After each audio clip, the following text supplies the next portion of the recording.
1863 नॉरफॉल्क England. वहाँ के कुछ लोगों का ये कहना था कि बगल के ही रैनम हॉल में उन्होंने कुछ अजीब सा नोटिस किया है। उनके हिसाब से उनको वहाँ पे एक लेडी दिखाई देती थी जो कि हमेशा ब्राउन कलर के ड्रेस में घूमती रहती थी। लेकिन गाइज कमाल की बात यह है कि वहाँ पे ऐसी कोई औरत नहीं रहती थी। वहाँ पे तो बस लॉर्ड चार्ल्स जो कि उस मेंशन के मालिक थे, उनकी फैमिली, कुछ स्टाफ्स और बस नौकर ही रहा करते थे। लेकिन इस खबर को वहाँ के लोकल्स ने इतना ज्यादा फैला दिया था कि कुछ ही समय बाद ये पूरे ब्रिटेन में फैल गया। जिस रैनम हॉल में कुछ समय पहले तक काफी सारी पार्टियां हुआ करती थी, काफी सारे पॉलिटिशियंस, लीडर्स वहां पे एज ए गेस्ट आया करते थे, अब वहां पे आने से पहले कोई भी 50 बार सोचता था। तो गाइस क्या इस खबर में सच्चाई थी भी या नहीं, या फिर ये बस एक अफवाह थी जो कि वहां के लोगों ने फैलाई थी? आज हम लोग इस वीडियो में उसी के बारे में बात करने वाले हैं। आज हम लोग बात करेंगे द फेमस रैनम हॉल के बारे में।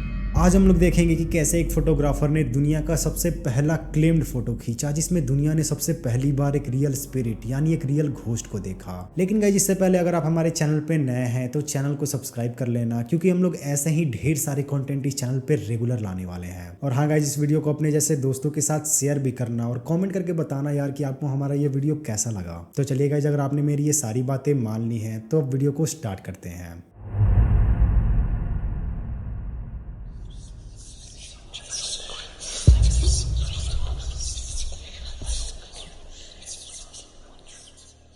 तो सबसे पहले हम लोग बात कर लेते हैं कि इन सब की शुरुआत कहाँ से हुई थी। ये बात है 1935 की। उस समय के रैनम हॉल के मालिक लॉर्ड चार्ल्स टाउनसेंड ने काफी बड़ा क्रिसमस पार्टी दिया था। उस समय के काफी बड़े बड़े पॉलिटिशियंस, लीडर्स, लॉर्ड चार्ल्स के फैमिली मेंबर्स उस पार्टी का एक साथ लुत्फ उठा रहे थे। रात काफी ज्यादा हो गई थी तो काफी सारे लोग थक हार के अपने रूम में सोने भी जा रहे थे। लेकिन गाइस उन्हीं में से दो लोग जिनका नाम लॉफ्टस और हॉकिंस था, उन्होंने ही सबसे पहली बार उस ब्राउन लेडी को अपनी आंखों से देखा था। उनका ये कहना था कि उन दोनों ने अपने रूम में एक लेडी को देखा था जो कि एक ब्राउन कलर के ड्रेस में खड़ी थी। लेकिन गाइस मैं आप सभी को बता दूं कि उन दोनों का कमरा एकदम अलग अलग था, और इतना ही नहीं, वो दोनों एक दूसरे को तो अच्छे से जानते तक नहीं थे। अब उस रात उस पार्टी में शराब भी पी गई थी तो काफी सारे लोगों को ये लगा कि वो ये सब नशे में बोल रहे हैं, और लॉफ्टस और हॉकिंस को भी यही लगा कि हाँ ऐसा हो सकता है कि शायद उनको ये सारी चीजें नशे में ही दिखाई दे रही हो। लेकिन गाइस इसके कुछ दिनों बाद ही उन दोनों ने ये फिर से क्लेम किया कि उन दोनों ने उस लेडी को अपने बेडरूम में फिर से देखा है,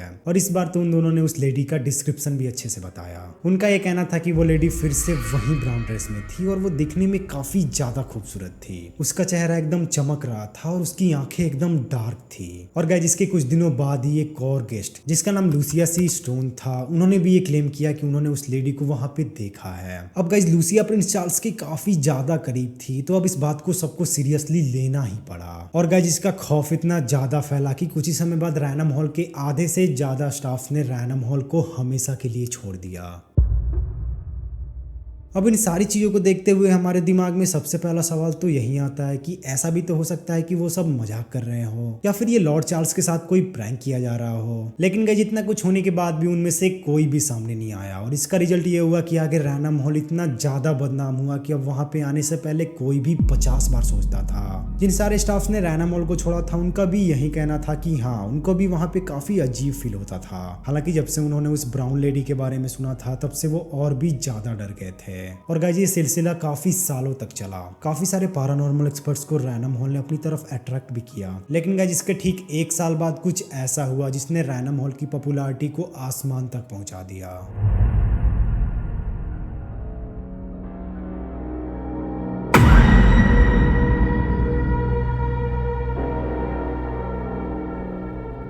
19 सितंबर 1936 यूएस के कंट्री लाइफ मैगजीन के काफी फेमस फोटोग्राफर जिनका नाम हॉबर्ट सी प्रोवांट था, वो अपने असिस्टेंट इंद्रे सिरा के साथ रैनम हॉल के कुछ पिक्स लेने आए थे। वो दोनों वहां पे एक रात के लिए आए थे और उनका ये प्लान था कि वो रैनम हॉल को अलग अलग जगह से कैमरे से शूट करेंगे। उन दोनों ने रैनम हॉल की अलग अलग जगह पे कैमरास फिट कर दिए थे ताकि वहां पे जो भी हो उनको नजर आ जाए। और गाइस उस रात उन्होंने कुछ ऐसा क्लिक किया जिसने रैनम हॉल को हमेशा के लिए फेमस कर दिया। जी हाँ guys, right now you are looking at the first ever photo और one of the most famous real ghost photo ever taken in this world. उन दोनों का ये कहना था कि जब उस रात वो कैमरा सेटअप कर रहे थे तब हॉबर्ट का असिस्टेंट सिरा को सीढ़ियों की तरफ एक भाप की तरह साया दिखाई दिया था। वो साया एक लड़की की तरह था और वो उन्हीं की तरफ आ रहा था। सिरा ने बिना देर किए कैमरे के ट्रिगर को दबाया और ये फोटो क्लिक कर लिया।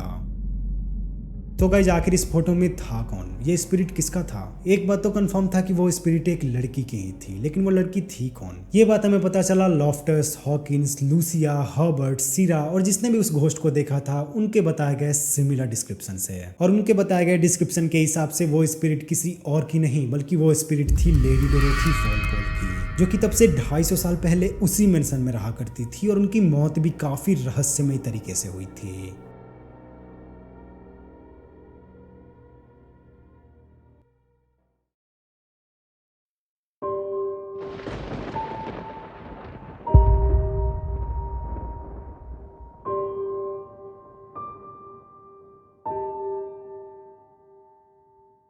सन 1686 डोरोथी वॉलपोल का जन्म एक काफी अच्छे घराने में हुआ था। वो जब 15 साल की थी तब उनको प्यार हो गया था उस समय के लॉर्ड चार्ल्स से, जो कि सिर्फ 13 साल के थे। लॉर्ड चार्ल्स भी लेडी डोरोथी से बेइंतहा मोहब्बत करते थे और वो दोनों एक दूसरे से शादी भी करना चाहते थे। लेडी डोरोथी के ग्रैंडफादर उस समय रैनम हॉल के एक गार्डियन थे और वो काफी ज्यादा ईमानदार और काफी जाने माने गार्डियन थे। अब डेफिनेटली वो लॉर्ड चार्ल्स के सामने तो कुछ भी नहीं थे और उनका मानना ये था कि अगर इन दोनों की शादी हो जाती है तो लोग यही बोलेंगे कि ये सब उन्होंने सिर्फ पैसों के लिए किया है। और वैसा भी वो दोनों उस समय काफी ज्यादा छोटे थे तो उन्होंने सीधे ना बोल दिया।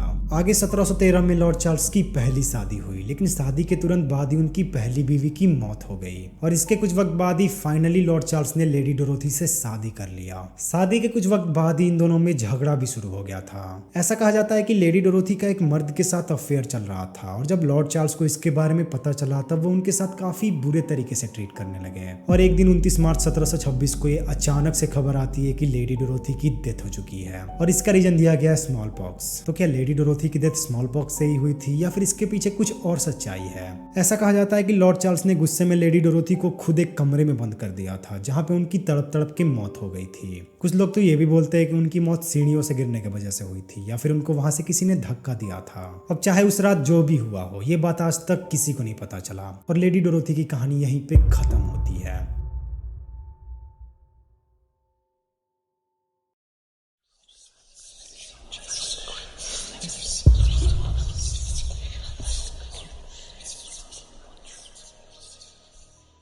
सन 1863 में ब्राउन लेडी को फिर से देखा गया। वैसे तो अब तक ब्राउन लेडी को काफी सारे लोग देख चुके थे। लॉर्ड चार्ल्स के फैमिली मेंबर्स, फोटोग्राफर्स और काफी सारे पैरानॉर्मल एक्सपर्ट्स ने भी ये क्लेम किया था कि उन्होंने वहां पे ब्राउन लेडी को देखा है। लेकिन 1863 वाली ये घटना इन सारी स्टोरीज में से सबसे ज्यादा स्ट्रेंज थी। कैप्टन फ्रेडरिक मैरियट, जो कि उस टाइम के एक काफी फेमस रॉयल नेवी ऑफिसर और एक नॉवेलिस्ट थे, उनको ये लगता था कि ये सारी चीजें बस एक अफवाह हैं और इसके लिए उन्होंने रैनम हॉल में रुकने का प्लान बनाया। और गाइस आगे अब मैं आपको जो भी बताने वाला हूँ वो फ्रेडरिक मैरियट की बेटी फ्लोरेंस मैरियट ने एक इंटरव्यू में बताया था।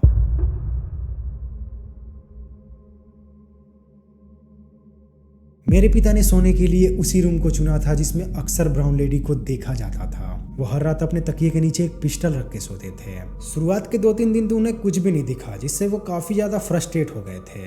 लेकिन तीसरे दिन उनके दरवाजे पे 2 जवान लड़के आए। मेरे पिताजी उस वक्त अपने कपड़े उतार रहे थे और वो सोने जाने की तैयारी कर रहे थे। उन दोनों ने मेरे पिताजी से उन्हें उनके रूम में चलने के लिए कहा। वो उन्हें लंदन से आए किसी नए गन को दिखाने की बात कर रहे थे। मेरे पिताजी उस वक्त सिर्फ एक शर्ट और ट्राउजर में थे।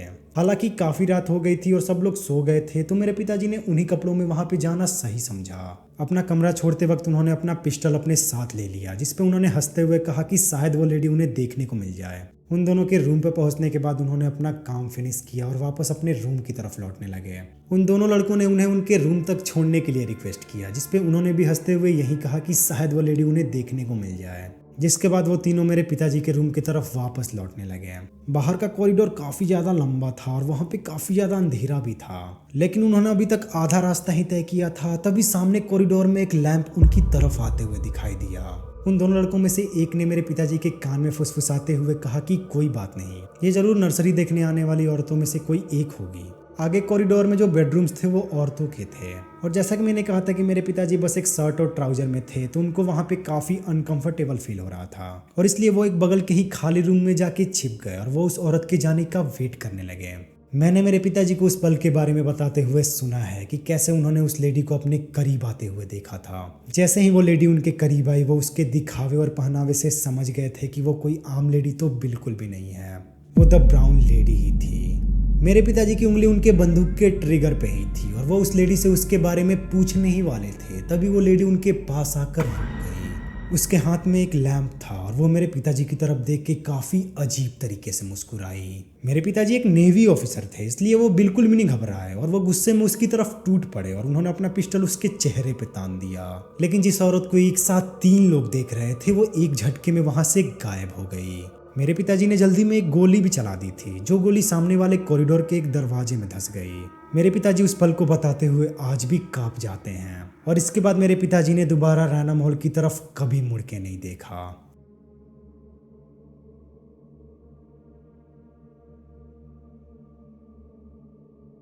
सो गाइज, रैना मॉल को लेके इंटरनेट पे ऐसे ही काफ़ी सारी थ्योरीज अवेलेबल हैं। कुछ लोग तो ये भी बोलते हैं कि ये फोटो नकली है और इसके साथ छेड़छाड़ की गई है, जिसके बारे में हम लोग किसी और दिन किसी वीडियो में बात करेंगे। लेकिन गाइज, आप रैना मॉल को लेके क्या सोचते हो कमेंट सेक्शन में जरूर बताना। क्या आप रैना मॉल के बारे में पहले से जानते थे, और अगर मैंने कोई डिटेल मिस कर दी हो तो वो भी कॉमेंट सेक्शन में जरूर बताना। और हाँ गाइज, ऐसे ही वीडियोज देखने के लिए हमारे चैनल को सब्सक्राइब जरूर कर देना। हम लोग ऐसे ही ढेर सारे कॉन्टेंट इस चैनल पर लाने वाले हैं। गाइज, मैंने पहले ही कहा कि अगर आप एक हॉरर फैन हो तो ये चैनल आपके लिए ही है। मैं प्रॉमिस करता हूँ गाइज, मैं पूरी कोशिश करूंगा ऐसा ही कंटेंट आपको रेगुलर प्रोवाइड करने के लिए। लेकिन उसके लिए आपको मेरे चैनल को सब्सक्राइब करना होगा, वीडियो को लाइक करना होगा और हो सके तो अपने जैसे ही कुछ दोस्तों के साथ शेयर भी कर देना यार। और हाँ, चलिए मिलते हैं अगले वीडियो में कुछ ऐसे ही कंटेंट के साथ। तब तक के लिए bye. What does it mean to be happy? 'Cause it looks like we all don't know. Glass half full or empty. Man, we just putting on the show. Try to look to the heavens to tell us things that we beg to know. Like what did the song mean? There's no tomorrow. Oh, you